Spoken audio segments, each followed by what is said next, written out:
disjunctive pronouns, which I sometimes call chez pronouns. So, where do disjunctive pronouns come from? Have a look at our subject pronouns. Je, tu, il, elle, nous, vous, il, elle.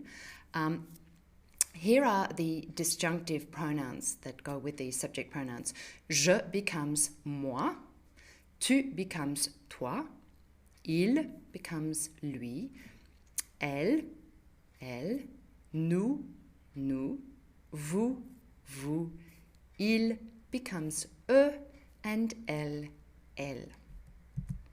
So when do we use these pronouns? Firstly, after chez and ce sont. And of course, ce sont is when we have a plural.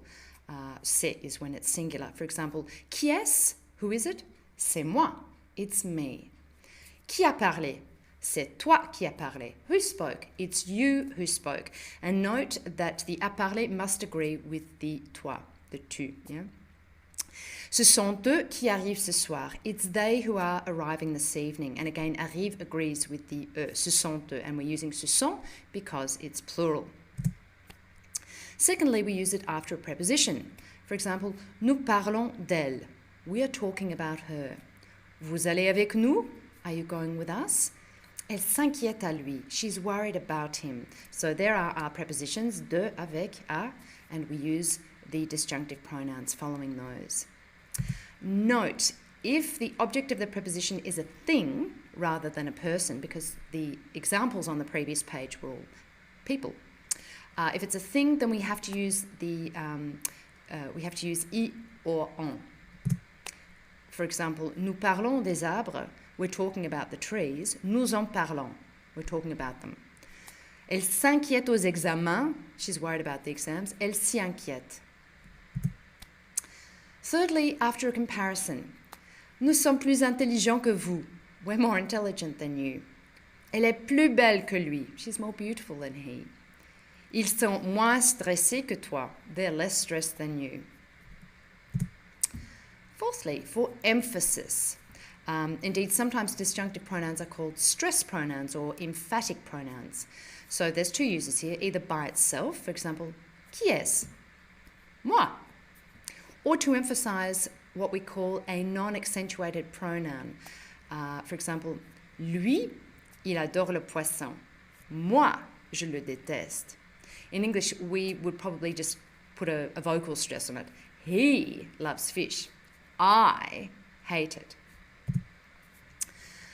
Next, we use it after ne que, only. For example, il n'y a que moi qui reste. There's only me who's left. Tu n'aimes que lui. You only love him. Next, as part of a compound subject. For example, vous et moi, nous serons amis. You and me will be friends. Alice et eux, ils vont au cinéma. Alice and them, they're going to the cinema. Then we have disjunctive pronouns used with même, and they have a special use. Moi-même means myself. Toi-même, yourself. Lui-même, himself. Elle-même, herself. Nous-mêmes, ourselves. Vous-même, yourselves. Note, if you're just talking about one person, you won't have an S, but if it's more than one person, if you're using it in a plural sense, you will put the S on the même. Eux-mêmes, themselves, and elles-mêmes, themselves. For example, il peut le faire lui-même. He can do it himself. Note, if the pronoun is general, for example, on, chacun, nulle personne, use soi. This has a sense of oneself rather than himself, herself.